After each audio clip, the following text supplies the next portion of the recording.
Welcome to the Jung podcast. This is episode 5 for the first week of March. My name is John Betts.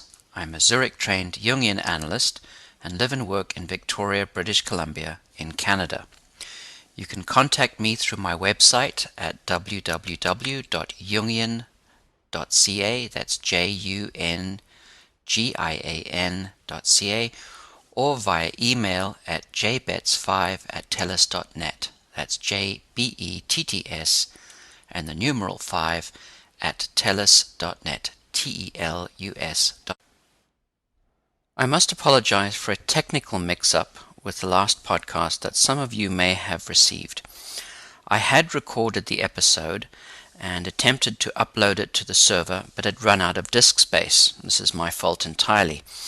The result is that the podcast was broadcast with a short message from the server system, which is libsyn.com, rather than the actual podcast. I have re-uploaded the episode, which you're listening to now, and labeled it as episode 5.1 in case you have the test message as episode number 5 instead of the actual broadcast. Again, sorry for the confusion. I learn something new about this process each and every time. I'd like to work through a quick review, in point form, of what we have covered thus far in the previous 4 episodes. In episode 2, we dealt with the basics of Jung's model of the psyche and focused on the topographical model of the psyche with 3 strata, being the conscious, the personal unconscious, and the collective unconscious. The structures within each of these layers are the ego, complexes, and archetypes respectively. The new terms in that episodes were, first, consciousness, which is what we're in now. Second, the personal unconscious, all that we are mostly able to access in terms of memories, and that is unique to each of us. Third, the collective unconscious, which is a deep layer of the unconscious common to all humankind. 4, the ego, which is the structure within consciousness that gives us unique capacities, such as stability of identity and personality over time, cognition, executive functioning, and reality testing.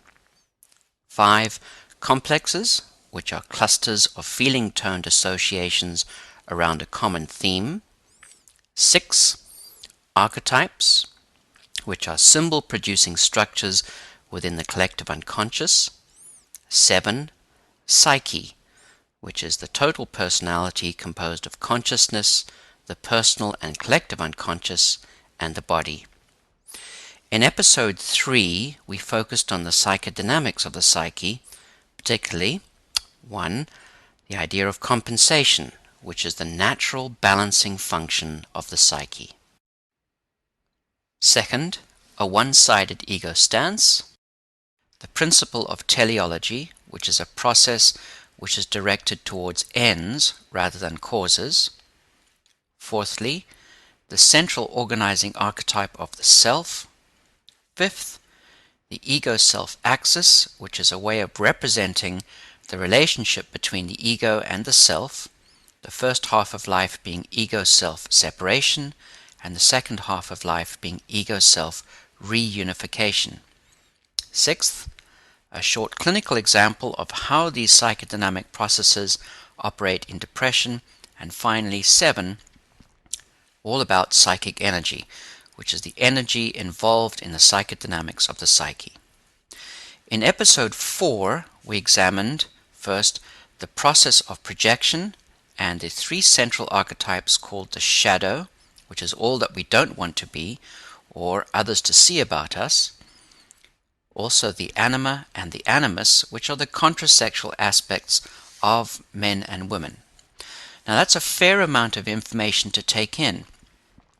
What I suggest is that you listen to parts of the previous podcast episodes to assist you in the review process.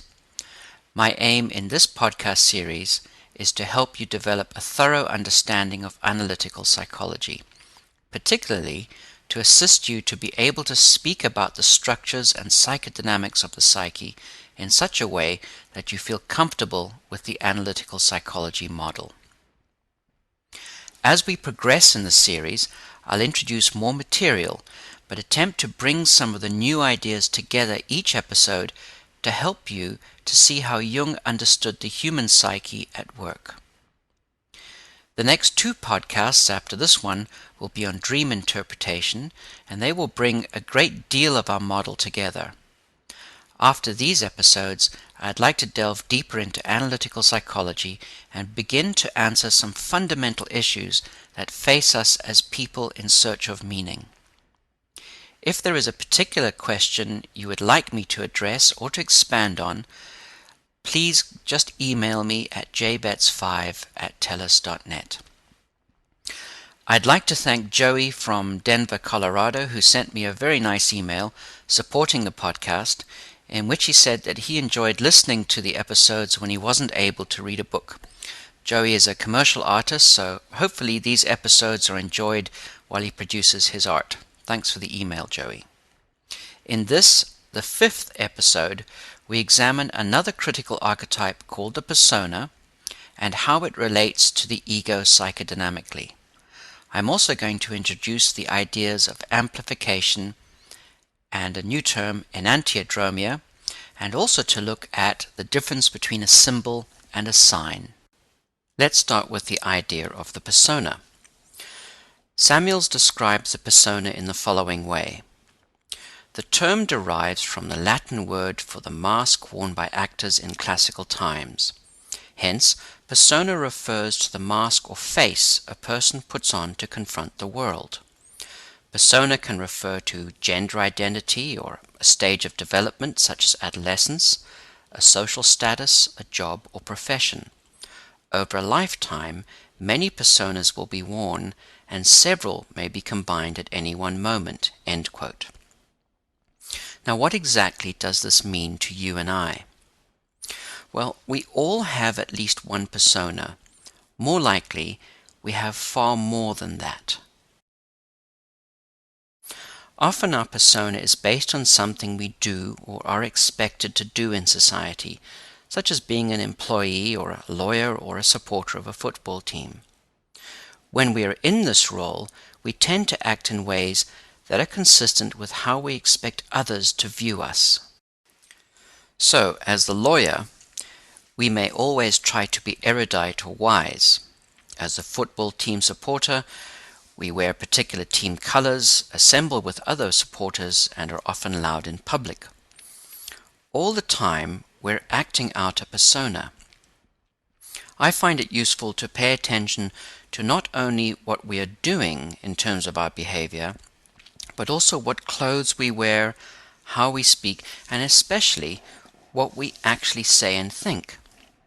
Very important here is to note that we have to have a persona. Without it, we are naked in the world and have nothing between us, in particular between the ego and the external world. We have nothing to hide behind, no clear sense of how to act, what to wear, or what to say. So you can see that we have to have a persona. Those poor souls who have weak personas suffer tremendously in the world because they don't know who to be at any particular moment, and feel that people can see right through them, and that they have no defenses. I often think of persona as a form of defense against the world. Remember when we were small, how we didn't really care what the grown-ups thought about us, how we just wanted to play and to have some fun. We had very basic personas, and these personas were not consciously chosen, they just developed out of the psyche. We were known as a serious little child or a very boisterous little girl, but at the end of the day, we really didn't care, so long as we could have fun and to play. What makes small children so endearing to us is not only their ability to move between reality and play, or the conscious and the unconscious worlds, but also how they don't have strong personas, so we're able to see the real child at all times. This is so different when we are adults, as we learn to persona up, as it were, and not let our guard down. As we grew older and went to school at around 5 or 6, we suddenly realized that certain kids like certain behaviors, and we started to act out these behaviors. Here is where we consciously began to adjust our personas and started to realize that we can have more than one. We can have a persona for inside the classroom, one for recess, and one for home. As we progressed through school, we really started to work on our personas, because we know that this is the way to ensure our friendships and connections with other kids at school.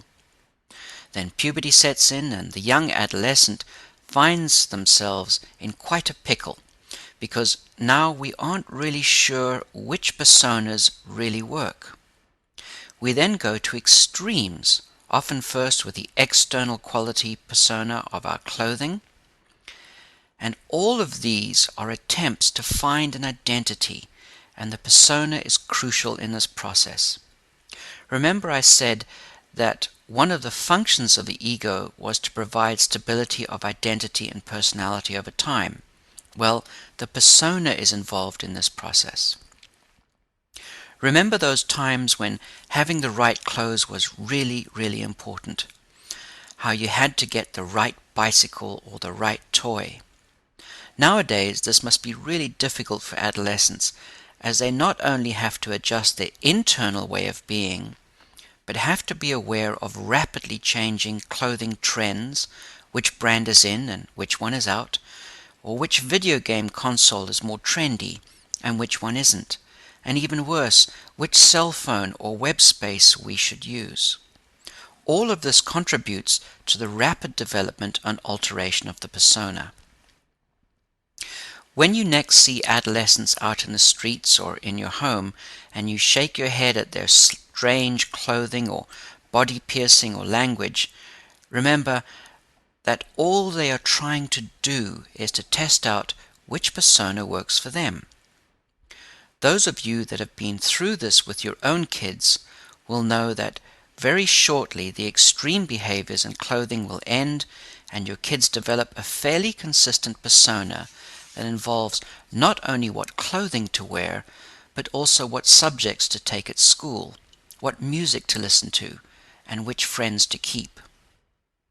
As we finish our schooling or university life and head out into careers, we know that each particular career has a specific persona. We soon realize from watching role models in our chosen professions how we are supposed to behave, what to drink, what to eat, and what to wear. But most importantly, what way to act in the company of others. This can be quite daunting at first. How is a lawyer or a doctor or a dentist supposed to act, not only in their consulting room, but out in the company of others? We tend to develop particular personas through identifying with role models already in these professions. I'm sure you know people who stay in their professional persona all the time. If you have a doctor friend and that friend is always acting the doctor, dispensing medical advice at dinner parties or other social gatherings, you can see that he or she is stuck in their persona. After a while it becomes really irritating and you want to shake them up and say, just be real. So there's a strong risk that we over-identify with our persona. This leads to a one-sidedness, something we touched on in earlier episodes, and a great deal of trouble in later life. But equally problematic is someone who changes their persona too often. If we see them at work, they are so different from at a party, or at the theater, or at a game. We get confused with whom we are dealing, and we want to go up to these folks and give them a shake too and say, just be consistent. Now, Jung saw the persona as an archetype. So, in all humans, there is a need for some role enactment to engage with other people in a variety of settings. So a clan chief had to act in a certain way, and the young males and females in the clan were expected to act in equally defined ways. We know that even in our massive societal structures, we need people to behave in certain ways, meaning we need them to stay in a certain persona that is consistent with their function, office, or occupation. We get shocked when we hear of people acting outside of their role. So if we hear of a policeman being arrested for drunk driving, it bothers us far more than some nameless person arrested for the same crime. We expect our judges to be wise and never to exhibit instinctual or irrational behavior. So if a judge makes a statement from the bench that is inconsistent with that role, we find it troubling and often want that judge to resign his or her position. The same can be said for a teacher, a doctor, a priest, or any other such occupation for that matter. Isn't it interesting that we all seem to have a fairly consistent cultural expectation of occupational personas? These personas will obviously vary across cultures, but within cultures, we all have a solid sense of what is expected, of how particular personas should be displayed in public.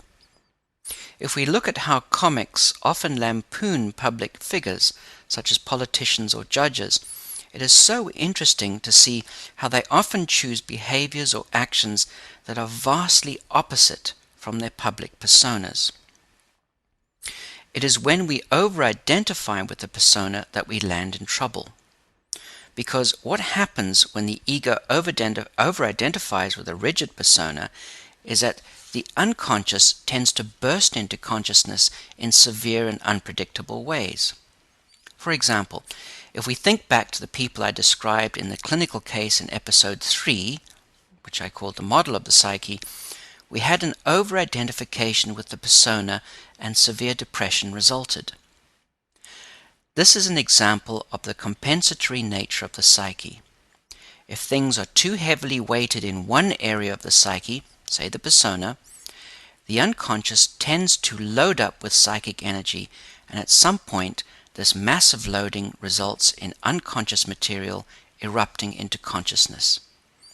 Often this eruption is of a severe affective disorder such as depression or anxiety, or may even result in somatization. Now you can see why this aspect of the model I outlined earlier is so important to our better psychodynamic understanding of the psyche. The same lack of balance exists in the individual who has a very weak persona. You may encounter these individuals and they seem to need to exist in their own fantasy world, their own inner world, which, on the face of it, is a good thing, as we all need to encounter and confront the unconscious. But if we retreat into the unconscious too far, we really struggle to keep one foot in the external, ego-based world and the other in the internal, unconscious world. So, overall, we need the persona to be a complement for the workings of the psyche. The ego is vital in this relationship because if it is rigidly identified with the persona, it is an ego that looks outwards only, outwards into the external world, and is quite blind to the inner world of the unconscious. I often find that when I start to work with a patient in this situation and suggest that they pay attention to their dreams, they'll say, "Oh, I haven't had a dream for years." Now we all know that this cannot be the case, as we all dream every night. It's just that we don't recall our dreams. So these patients, as they begin their work in analysis and start to recognize their unconscious, often find themselves having intense dreams each night that they are able to recall. It is almost as if the ego, which we need to help us to recall dreams each night, suddenly looks over its back and says, "Oh yeah, I remember that stuff. All that stuff about the unconscious and dreams and symbols. Wow, I haven't seen that side of myself since I was very, very small."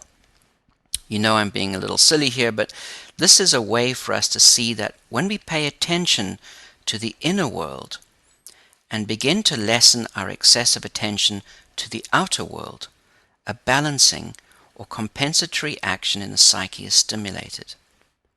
So the persona is a mediator between the external world of others and the ego. Recall that I suggested earlier that you should think of the persona as a defense for the ego. But in our last podcast episode on the anima and the animus, I said that these archetypes are mediators between the internal world and the ego. So we can imagine the persona and the anima or animus to be opposites. They fulfill very opposite roles. For the persona, dealing with the external world and the ego, and for the anima or animus, dealing with the ego and the internal world. Both are critical in the process of adaptation, something I want to deal with in a future episode. That brings to a close the first part of this episode on the persona. You can download the second part, which will be episode number 6, more about the persona and more about Jungian terms and psychodynamics. I wish you all well in your work in analytical psychology. If you do have a question or a comment for me, please email me. My email address is jbetts5@telus.net. JBETTS, the numeral 5, at TELUS.net.